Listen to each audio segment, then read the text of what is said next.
What was your favorite Universal monster? Probably like a Dracula type guy or something. I like the Wolfman, but not the Universal Wolfman. I What like werewolves. if he has nards? Well, At that point, no? gets a little better, I suppose. Who's the worst one? Hunchback of Notre Dame. Is he a Universal monster movie? I was gonna say the Mummy. Is the worst? He sucks.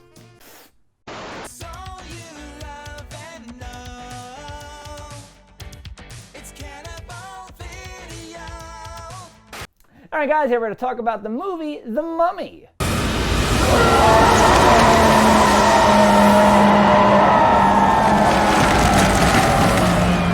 1999's The Mummy, Lee. I know you've seen this one. Everyone has seen this one, yeah. Pretty much everyone. I think so. You know, I imagine you'd meet some 20-year-old kids today going, I wasn't born, I don't know, but The Mummy is a classic. That is a pathetic, excuse, and I wish people would stop using it. Yes. Very true. The Mummy, Brendan Fraser probably at his peak here. It was very Fraser time. Yeah. Hot off of George of the Jungle, I want to say. Okay. Which is a strange pull, honestly, when you think about jumping from one to the other. But I think this is what made him into like an action star. We know him from Airheads. We know him from of course. Other things. Encino Man, The Scout. Yes, important movies, yes. So going into this, I gave it a thumbs up. I assume you were in the same court? Yeah, I would never give it a thumbs down for obvious reasons. I will say this is one that was not as good as I remembered it. I will agree with that. I still think it's an enjoyable movie, and I think if it was your first time watching it, it would have a lot of that same joy. Yeah, I think knowing certain things are coming, Yes, it has charm. I think in my memory, the first and second have combined as usual and created something with like perhaps more action or more things in it and stuff. But we'll get into the particulars in the spoiler section. For sure. Yeah, so I would still say definitely check this one out. If you've seen it or don't care, if also spoilers, and if not, pull out now. If you need a place to rent content, you better listen. We're Cannibal Video and we eat the competition. All right, guys, so here we are to talk about The Mummy. Let's hear them spoiler-filled thoughts. It's too long. It's too long. I started to be like, why are we still doing this? It is a bit long. And I wondered if part of that is that like, well, I've seen it a number of times now. Is it that I'm just like, yeah, I know, get to it. It's also a little slow, but I feel like that's not the worst part. Because when I saw the length, it was like 2+ hours. I was like, I bet it's all great though. And then watching it, I'm like, we could take this footage and create a 90-minute good movie, better, whatever, tighter movie out of it. It's weird though. Like a lot of the things I would cut are also where I'm like, maybe you could make it longer and that would make sense. Like not cutting out things, just like making scenes tighter. Like stuff I just suppose felt like it was going on too long. No, but there are whole bits like let's say for example, like them being zombies. Imhotep. And I'm like, if he has the power to turn people into zombies, why didn't he turn them into zombies? Like, I don't understand, like, where, like, that's what always gets me is, like, the drawing of lines conveniently for the sake of it being a movie. If he can blanketly take over all of Egypt, seemingly, why, is it because they know there's a mummy they're not affected? Like, what is the deal Isn't there there? some line where he's like, they serve him now because this? There's something that they say, I think. They have become his slaves. So it has begun.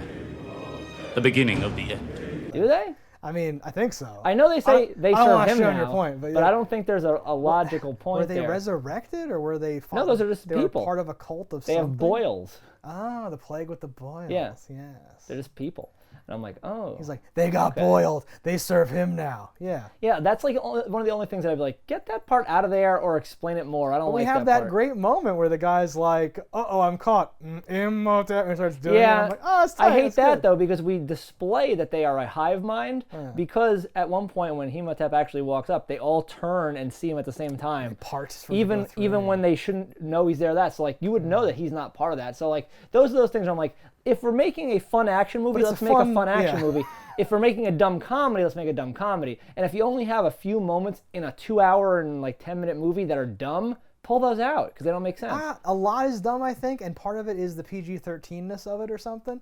Because now that I'm an old man, now that everything is rated XXX or something, NC-7X, and it's just like murdering all the time, just crazy murder and death. Because there's real people with real horses and real swords and real guns trying to really kill them, and the like fight action scenes play out like it's a game of tag. Like, oop, he's gonna get you. Oop, I got him. Boink. Like they're doing like Three Stooges maneuvers. I'm like, this is weird. and it's just like a product of its time, or maybe that's how PG-13 adventures are these days. But I just thought it was like goofy. You don't get a lot of adventure movies though, so like I do like that, and I was glad that it was such a huge success. You know, it spawned 2 sequels, a cartoon TV show.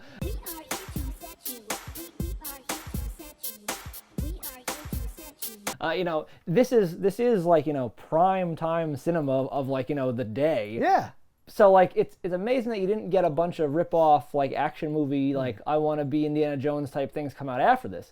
It was not that it was a complete anomaly, but you didn't really get a lot of that. Like, you know, like when dinosaur movies came out, everyone did dinosaur movies. Ninja movies, everyone did a ninja movie. It didn't really swing that way with this. Yeah, because this feels like a throwback, kind of like Indiana Jones or whatever. It reminds me of Wild Wild West. It reminds me of like certain movies. Sure, in that like it's in that budgetary zone, I'd say. Yeah, and it's like a period piece, but not, and it's a goofy, like has a weird tone and stuff. I love the period. I love like that, like early, like there's still things to explore. I like anytime an adventurer carries dynamite. And like a rolling sack of weapons that I'm like, where did you even get those? Everything's like leather, everything's like whatever. No, you love this time period. This is probably my least favorite time period. This is a time period that like the Phantom is in and stuff. Yes. This other stuff that you're super It's a into. realistic time period to be a hero. Yes. Because you could actually do things. You could actually fight a government. Like, where'd he go? I don't know. We lost visual sight of him. He's gone. Like that's what makes this time period so great. Like you could be on the run from Britain and actually go somewhere else and live somewhere and smuggle and do things. Yeah, exactly. Whereas now it's like, oh, the satellites and the drones will get you. Fighting was also so different at this time that like when a dude comes at you like this, if you knew karate, you were like the shit and could take out an army. And those guns, you'd shoot them and then have to be like, you didn't have that. It wasn't like, oh man, the great equalizer and anyone could kill anybody. Like there was still a bit of like machismo. A man is a man. You weren't just holding the trigger and the gun shoots for you or something like that. Yes. So like that being said, great time period. That's because you are like a physically capable person. I don't have any of that baggage. So I hate that time. Well, I'm like, if I lived then, it would suck even worse. I want to go way back or way forward, not this middle time where you have to be a man. Oof, that sounds like too much pressure.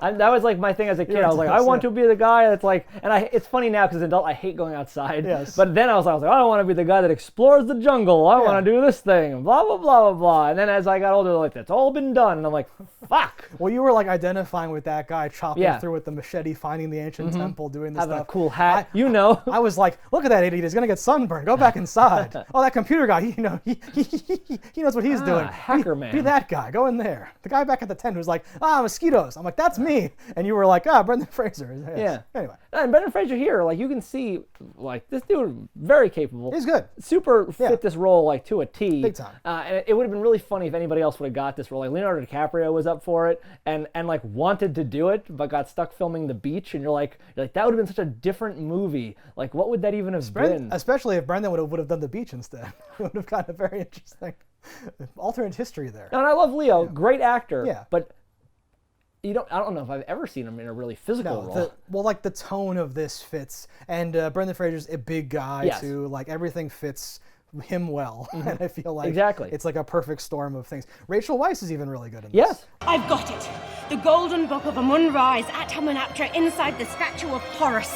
Take that, Bembridge scholars. No, I thought she did a really good job. She's like she's more than her role even needs. But when she's on the camel doing like camel talk commands, like aristocratic type training, and he's looking at her like, all right, girl, damn, and they're going. I'm like, this is so cute. This is nice. I would have liked them to have thrown a little line there, like acknowledging the difference between camels and horses, because they smoked them by such a large margin in that race, and it's like, all of them do. So it's not even like it's because she's an experienced camel jockey or he's like they just like destroyed a whole army of people on horseback. And it's like, yes, sand is different. They're different things. Like for all we know, those horses haven't had like water all this time because they're not made for a desert climate. But like these are things that like stick in my head where I'm like, I would have liked you just to hand wave something on that and not just be like, no, we're the best. Give me $500, which they never seem to settle up on. They need that money. Might add.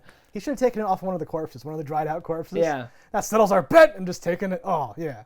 The Americans were great. I thought that was fun. Like I do like that it's very very convenient that two people on the same boat heading to the same place are seeking for like the same secret death camp of the Egyptian gods or whatever the hell it's supposed to be. Yes. There's a lot going on there. So that's a little like convenient. It creates some nice tension. This is part of the stuff that my brain chose to not remember of just how long they're at the camp together, and they have the rivalry, and they go chill out, every night it seems. We hear you boys found yourselves a nice gooey mummy. Well, congratulations. If you dry that fella out, you might be able to sell him for firewood. By the campfire, and they only have so much resources. They stare daggers at each other, and it's this weird long thing where I'm like, I thought this was like one and done. We go in, we get caught, someone touches the thing, it's over. Yeah, the great trap sequence of like that salt acid that kills those workers. That's something that sticks out in my head as like this movie where I'm like, oh yeah, okay. Yeah. No, I'm a sucker for, and something happens later too, when like the sand is draining, I guess, out of like chambers that held the sand to lower everything and stuff. Like I love, and like that's the only Indiana Jones stuff that I like, is when like, this like thousands of year old temple, all these traps like still work somehow. Yeah. And it's so goofy, but I'm a sucker for that, and this had that vibe. That's one of the only tension-filled moments in the movie for me is Benny crawling back in there. Oh God. And like you're like, oh shit. But then it gets ruined by the fucking scarab beetles. Those, I think, are legitimately the worst part of the movie, is the scarabs.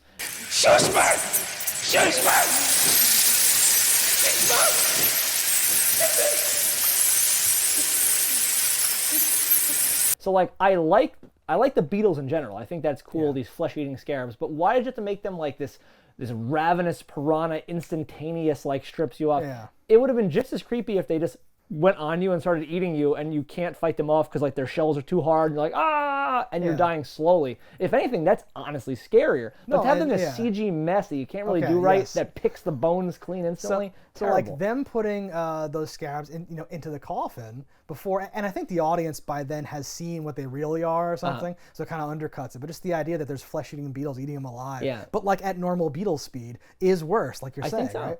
There's one scene where they're coming down like a ramp, and there's a dude who's like, like trips, and they do piranha over him, and little pieces like acid. Pop they off. just go right over him. It just kills him like that. And it's the goofiest and also one of the darkest things in this PG-13 rated movie is these people are getting like killed. He's using a knife to cut the beetle out of a guy who's just like meandering around, and the effect of it under the skin is so goofy. It's just like a bulge distortion tool. Right, like a weird After Effects like bulging mask thing. No, that's like a super dated, super like not good, because and he doesn't even command them. They don't even play into anything. No, and people have posited the theory that like they are supernatural beetles because they ate upon his inhuman flesh. Oh, okay. And I'm like, I would totally be on board with that and love that if then when they open the casket, they were still alive in there, now undead from eating the his undying flesh or whatever it was. Right. Or maybe like they're in there as skeletons. Arab skeletons, flesh eaters. I found them inside our friend's coffin. They can stay alive for years, feasting on the flesh of a corpse. So that's not what happened, obviously. I was going to say, if he... Skeletons, exoskeletons. A little desiccated, If he was unlocking the curse and it was cutting back to, like, beetles, like, coming to life and becoming his, like, swarm of things, that would have been a nice, like... Or if they were his enemy, because they were his undoing. They were part of the other guys. Punishment. Yes. So, like... And you also know that the beetles are completely of otherworldly nature, because they drop a like stone one onto the sand and then it turns into a beetle. So you're like, okay, this is Egyptian magic shit, which we address later. There is lots of Egyptian magic at foot here. Right. I don't like the actual curse they put upon him, because it's kind of like, hey, let's curse him with being an Avenger. Like why? Why do all these different curses always? And if anyone opens it, he'll become the most powerful enemy that could ever destroy. With the strength of ages, power over the sands, and the glory of invincibility. But it goes too far like that, right? Yeah. He'll have powers and weird things, but I think the idea of the immortality causing him unending torture, like that part's cool. But why then give him the plague power and all that shit? Why does he have Egyptian sand magic? And like they know this. It's like written, and he would command the sands or something like. Does that have to go with it? And maybe drop that part out. I'm unclear. So it was like when you read the book, it would give him all these powers and stuff. But when Brendan Fraser is first there, when he's in the French Foreign Legion, I believe it is, the like face comes up. Yeah, the face comes up, and I'm like, no one read anything. He clearly can do stuff anyway, and that's has to be just a writing error. I feel like stuff's like leaking out, and it's a thing that they have barely contained or something that was meant to kind of. It is in like a Mirage City, which is cool. Yeah, so there's something around or something like that. So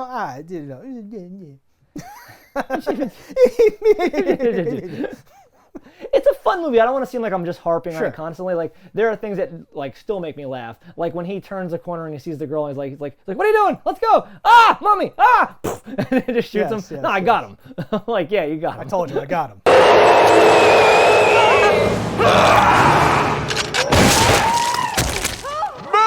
Yes. I like that. But like. There's so many anti that moments throughout the movie, and I think it is just because it's so long. No, and okay, I didn't think that the comedy was too cringe. I thought it was fine. Mm-hmm. Even the action that I described as goofy and playful is kind of fine or whatever. But again, there's just like in my head, there were things that happened, 20 minutes in that happened an hour and 20 minutes in. Like when he's like, "Hey, here's a cat," and the guy like runs away. I was like, "Oh my god!" Like I assumed that was in the second movie because it was taking so long to get to that. It was so weird. I was like, wow, there's a lot of movie here. Like I thought the whole setup where it's like I'd forgotten that he's at the temple, he leaves, he gets like thrown in like weird like gladiator jail, and then he comes out and then he goes back. I was like, oh my god, what is this? I thought they just go and then all this stuff happens. You read from the book, the guy's there, bang, bang, bang, everything's just there. There's so much going on. You meet that prison guard guy who comes with him, who I actually like. I've seen him in a couple things, and he's pretty good. He's always a different type of character, but always kind of a scoundrel. Good morning to all. Oh no, what are you doing here? I'm here to protect my investment. Thank you very much. Good, that's kind of his face. But it's a great but delivery. I like sells him. comedy. For that guy, because for every guy, we should say like for him, it's when Brendan Fraser's like, "Stay here," like I'll get help, and just jumps off the boat, and the guy's like, and then has to realizes that I'm like he sold that moment really well, which I think is very, very subtle to do, very difficult. The whole ship on fire bit is a great bit of action in the movie. You have that great shot where the gunshots are slowly coming in on Brendan Fraser, and she just moves him out of the way like.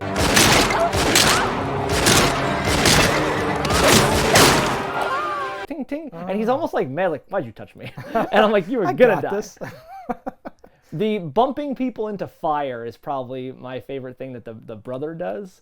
The brother like opens the door and like thrusts into a guy, sending him into a couch that's on fire. He just accidentally is doing stuff. Yeah. And then like a moment later, I think Brendan Fraser throws somebody else into fire. Just people just burning. It's so funny. It's the worst way to die. Yes. There's a lot of good moments. The male gigolo, the real one from Goose Bigelow, plays like the Defender of the Sands guy. And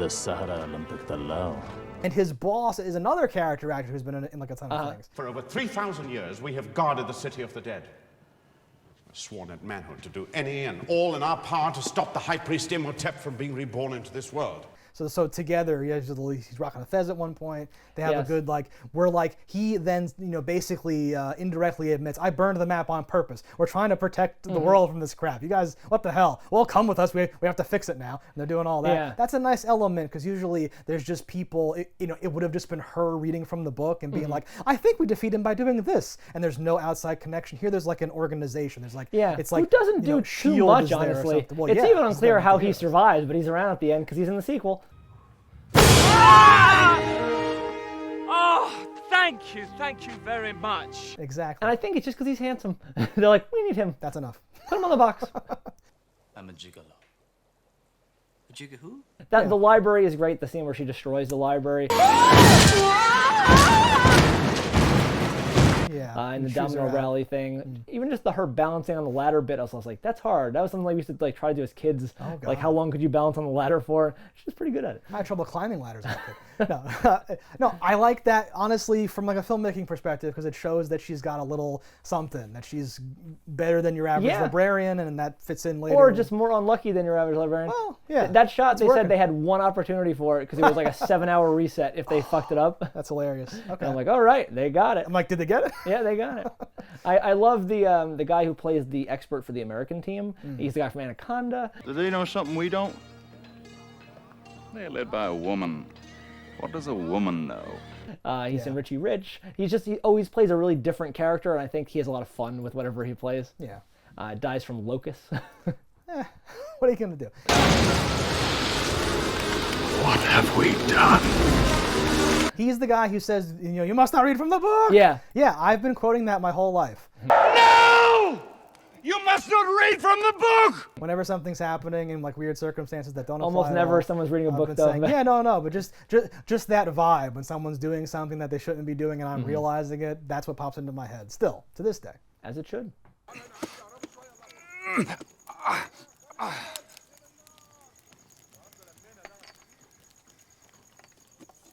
I think, though, my favorite character in the movie is Benny. I think Benny nails everything he does. I think his delivery on things is fantastic. Oh, like I've never heard that before! Who is that guy? Do you know him from other stuff? Oh, I've seen him in a few things, Yeah, but I I only can see him as Benny. Okay, yes. I love this, like, what about my children? You don't have children? I might. I I could have have children. I them, will have, or whatever. I think I'll kill you. Think of my children. You don't have any children. Someday I might. Shut up. No, that whole like, you're on the wrong side of the river, and he goes, ah, and all that. Hey, Benny! Looks to me like you're on the wrong side of the river! Like, he keeps eating shit constantly throughout the movie, but he's got a good, like, he's sort of a Renfield, and he's sort of like a, whatever, like, he's got a weird vibe, and I like it, because he sucks. Having every one of those religious, like, emblems. Yeah. Fantastic. Just trying different stuff, whatever's going to work on the mummy, And the fact that it actually worked. Him, and then one of the most, I think, creepy scenes involves him when he walks in with the prince, and he still has the mask on his face. And he's like, oh, he would like to thank you for your hospitality, and your eyes, and your tongue, but he needs more. Oh. And for your eyes, and for your tongue. But I'm afraid more is needed.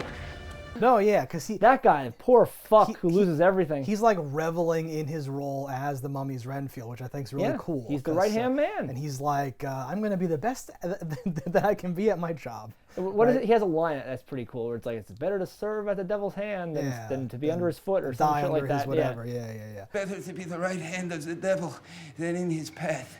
Right, and that's the usual, like, well, he'll kill me last probably, or near last. Yeah. So I was going to die like 3 days ago, but I'm good. Like, this is working out great. And it's not flawed logic. It's rational, He even gives him gold, so you're like, oh, this is a pretty good relationship. I don't die, and you pay me? Because that could easily just be, you don't die. You're my slave now. But no, it's you work for me here. I can do something on the side. Where did that gold come from? This is great. I don't know. Well, the mummy's got the connect. He's got buckets of gold. Speaking of the mummy is not Billy Zane. Did you think it was? I was like, in my head, it became a Billy Zane playing the mummy. But it's another bald guy. We couldn't handle Billy Zane in this role. There'd be too much for you, right? There'd be too many collisions of people you like. The mummy, I think's good. He's fine. There's a lot more flashback than I remembered of him. He's much better in the sequel where you get more out of him. Yes. But no, he's good. He has a look that you're like, And then when you see him in anything else, you don't immediately go mummy. The mummy. Because like once he has his hair back on his head, you're like, you look familiar. Who are you? I can't imagine him with hair. That's horrible. I don't feel so good. Well, let me get you some warm milk.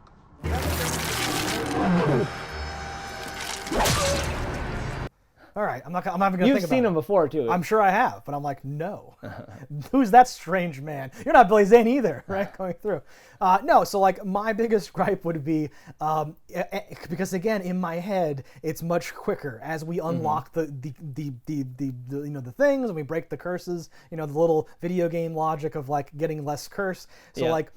For the first 2 curses, he's still a CG monstrosity. Yeah. And in my head, those were quick. He just goes, rah, and something happens and whatever. I forgot the part where he shoots that we've mentioned where it's this cool thing. But like those shots, and they're so proud of them, you can tell. And now they look like at the time. They look like a PlayStation 1.5 game now. And they're so proud of them. But when they cut to the mummy half the time, there's like no one else in the shot. There's no interaction. Yeah. He's just over in this other like fifth wall of the room that you never see. It's just this when awkward they thing. amplify the badness because originally the mummy is a practical effect just like in a sarcophagus, and then it cuts to like it, and then it's not it, but it's the same like angle, and you're like, wait. And it looks at a different color. And his eyes worse, are in the there. lighting isn't Yeah. good. The color doesn't make sense because yes, they have a practical, which I'm not saying that they should have used that one because it probably can't move right and all that stuff. But no, it's and again, it's like the juxtaposition of like how bad it looks and the fact that they're like unapologetic about it. It's like, look at this mummy. Look at how awesome this is. And you're like, dude, and in my head again, I'm like, this will be brief. It's fine. And then like again, like 40 minutes later, you're like, please get back to the actor. It's the creature. He's fully regenerated. Guitar mi faros. That's totally though the time though, because I remember watching this when it first and being like, like, in the boy. theaters, going, "Oh, it's so cool." Yes. Because we had nothing. We had like spoiled. we had like 4-pixel video games, and we were like, "Oh man, look at that!" Like, look, Crash Bandicoot's triangular legs are so realistic. Oh, how hot is Tomb Raider? Look at that mummy, it's so cool. That was us. That was you. It was us. No, yeah, it is dated, which is the main thing. But watching it now, I have to give my honest yikes, what's going on with there? Because again, had it been briefer, had it been tighter, I would have been like, okay, now he's back to the actor with some schmutz on his face, everything's fine. Right? It's almost worse when he's like 99% the actor and just like his cheek is fucked up and shit. And it's like weirdly tracking on his face. Yeah. That's the kind of bad CG that I will forgive, though. That's the kind of stuff where I'm like, it's like a stage effect. It's like when you cut off someone's arm and it's like behind their back. But it's a lot of that, whatever. like at a certain point, I have to ask, like when it's just a patch on his cheek, how come you can't do that practically? I don't understand why. Or most of it, right? And then because I think it's because in the next moment they want a thing where like he opens his mouth wide like he did when he was the mummy, but that looks terrible. Those scenes are hilarious when he screams and opens like a clown's mouth. And they could have done that with some weird practical stuff. Like there's like a really great stretch face part in Army of Darkness where they practically stretch Bruce's face.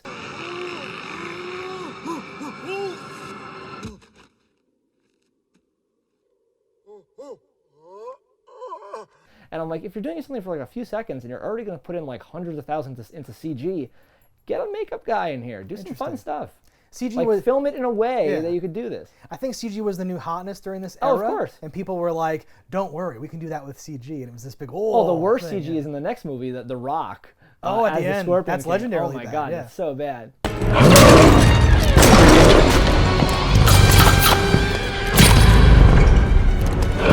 I love there's a setup like when you go down there, look for bugs. I hate bugs, and then he dies to a scarab. Hey, look for bugs.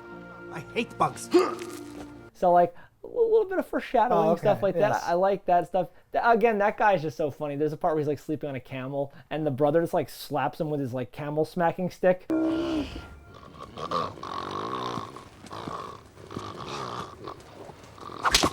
And he's like, and then actually he's sleeping again, so he doesn't think it's him. And that guy comes back with what might be an ad lib where he's like, pass the goat soup, or something like that.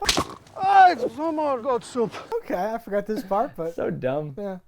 Something I didn't know, and I've seen this movie a bunch of times, is that like in the prison bit with Brendan Fraser, he almost died there. What? Apparently he was actually hanging. No. He had to be resuscitated.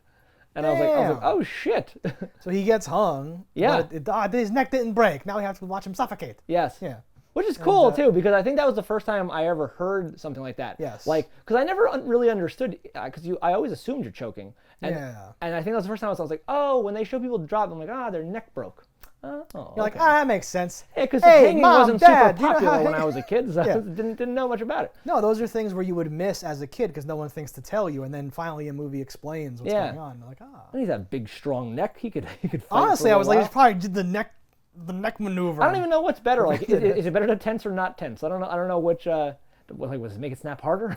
I don't know. I mean, I would hope he's like resisting it, and then he's like he's like swinging back and forth trying to like get it to work. Right? He's all Brendan Fraser-y. Are you telling me this filthy, godless son of a pig knows where to find the city of the dead? Yes. Truly? Yes. There's a part in this movie that I seem to always come upon when watching it like on TV or something, and it makes me scream at the TV, is when the American guy drops his glasses and Benny steps on him, and he's like, oh, my glasses. Like there's still some glasses in the frame, but he chooses to just like fumble around blind when he could just like I don't know, almost hold up to his eye like a contact and just try to get through this. And there's a shot which I think I was wrong, but at first it looks like you're seeing his vision.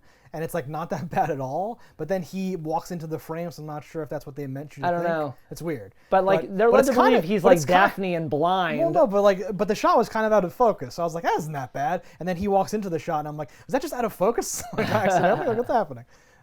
Yes, I always have the same reaction to those things. Yeah, and I'm a guy that has reactions to things. That's like my thing. Like let's say That's you were to bury somebody in a sarcophagus, and they somehow carve a message. I wonder how they did that. Even just like this. Even just crawling, or even just scratching, the depth of those, I'm like, Jesus. You'd think like after the first really aggressive one, all his nails would break off. Well, he's superpowered. Well, I don't know if he's too proud at that moment. No, he's like the evil sorcerer or something. He is. That's his deal. Yeah, what is his title? The opening bit is like really long. The Grand Vizier of Agrabah. Yeah, I don't know. I do like that girl's like covered in like easily smearable ink, Yes. and that's the way they know if she's been touched or not. If she were to lay down, wouldn't it smear? Like if anything happened, wouldn't it smear? Don't worry about it. But the king, I thought the king was going to see schmutz on Imhotep's hands. You'd think that would be more like the way to do it. Noxalaman's yeah, like shoulder, catch you right? red-handed would Exactly. be my thought. Like it can't. Yeah, they murk him right quick though. Yeah, no. The king has a cool look. He's very like, what's going on here? It's nice. He has like Imhotep has like a bunch of priests. Yes. And that's honestly the scariest almost part of the whole movie is they are getting all this treatment done while they're alive. Yeah. So you and they get mummified alive. It's kind of a wide shot, but there's dudes with like the hot pokers and the hooks and the salt and the stuff, and you're seeing like like screaming and stuff. And I was like, this is PG-13, ladies and gentlemen. It's also interesting that he doesn't get mummified, really. He just gets wrapped in a couple of gauze, and they throw some scarabs in there. They cut off his tongue, though, right? They do something. Do they cut off his tongue? I think there's a scene of that. Yeah. I don't remember. But even yes. still, I don't know if that qualifies as mummification for this movie called The Mummy. I don't think they pull his brain out. For sure not. Or if they do, he gets he's it back. alive. Yes. Well, what's living anyway, really, when you're the mummy? Nah. I'm the last of the Royal Air Corps still stationed out here, you know. What? Some bloody idiot spilled his drink. So, the ending fights less than... yeah, so speaking of those... Less entertaining, Speaking of those priests, like, they come back, and they're sort of useless. Although they do almost kill Brendan Fraser at one point. This is they dude get showing up crazy with close. Thing to knock on him. Right? Well, and even just when he calls out the spell and stops them, their spears are like in his face.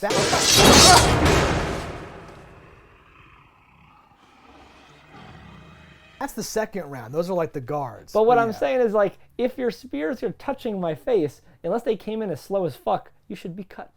Well, it was the exact right moment. That's the goofy hijinks, Egyptian hijinks elements of it. Is we couldn't have had them just be close. They have to be like moving his cheek in, like they were just about to. Yeah, kill goofy him. hijinks with the guy with the tomb thing too, because it crushes him. He's like, ah! Oh yeah. Yeah, because he falls backwards. Yeah. He's about to lift it up and throw it down on the guy. And he uses a hand to grab the sword to swing. Yeah, there's a lot of goofy ham bone, kind of stuff here. That's okay, but there's a lot of bad CG here too. Sure. When the like guards, the night guys, they kind of move in a weird way, which could be supernatural and good, but to me came off like a weird like video gamey, a weird vibe. Especially when they jump over that. Yes, exactly. Or when they all like file in one after the other to go do something. It has a weird like, we're copying, we're pasting, we're copying, we're pasting. I liked when the two original guys come out of the wall. That I thought was cool. Yeah. Because it was like I'm like, were they even like drawn on the wall at first? Like I had no. When they pop out, I'm like, oh shit, they're popping out of the walls. Yes. Cool. And the next guy like comes like out of the ground, and I'm like, eh. No, because then there are so many because they have to keep just mowing them down, so it gets weird. But yeah, just the idea that like part of the decoration of the tomb are the other traitorous guys. Yeah. And then he's just like chop, and then just pop out of the wall and go, I'm back. Yeah. It makes me wonder like what level of powers they had when they were alive, because like. That book is really cool. The gold, when it gets to the gold one that they drop in the water by mistake because they're stupid. Like, because the page is like really thick and they're like actual gold with like 3-ring binder or something like that he's flipping through. I'm like, that's pretty dope. It's weird ancient books and stuff. Yeah. How he dropped that? My God. It's good because they don't have that in the sequel. You can just do anything with the book. I guess. You gotta prep for these things. I do like that Benny was so greedy. Like he loaded up a camel, he's going back in for more and stuff, and that they get that at the end of the movie. You're like, oh, cool. They did have something to show for it. The ultimate, like you break that cycle of always eating shit. Yeah. Because animes do that too, where they just go from place to place and they always end up with exactly whatever they had in the beginning. But then when you end the thing, you go like, oh, and yeah, that guy's greed was his own undoing and prepared these nice camels for them, which is such a and nice they have like a beautiful house in like the center of London in the next movie. You're like, oh, it's probably from that gold. Oh, from all your Nazi gold. So overall, I think this movie was better in my memory than it was in actuality. But again, I can't tell how much of that was having seen it a number of times, so it's not there's not that surprise, there's not that first time. I think if you've never seen this and you come into it right now for the first time, looking past the dated CG, I think it's still a fantastic film. I think it still makes the cut to watch. It's because you are a nostalgia junkie. You love that stuff. So I feel like, and I'm glad you agree with me, because I expected to have to fight you on that and be like, I did love this, and now I'm like, I don't know, as quite as I'm a little reserved. But you know, that's what happens. You become an old man. Things that you loved are just kind of okay. Yeah, there are still segments though that are like 100% gold. Yeah, there's definitely good, it's just good stuff here. The length really does bog you down as an adult. Where you're like, I don't have a lot of free time anymore. You're kind of crushing my life. Please get to the mummy, please. Yeah. All right, guys, thanks for watching. Let us know in the comments what you thought about it. Don't die in a fire, and we'll see you next time. If you want to support the show, head over to cannibalvideo.com, pick up some merch. And if you haven't already, hit that subscribe button. That's all right. Yeah, that's something. Whatever. Fuck these motherfuckers. Come on, put your backs into it. Cannibal Video has everything you need. A wide array of VHS and DVDs. We ate the competition, now it's only us. Our expert staff opinions, you can really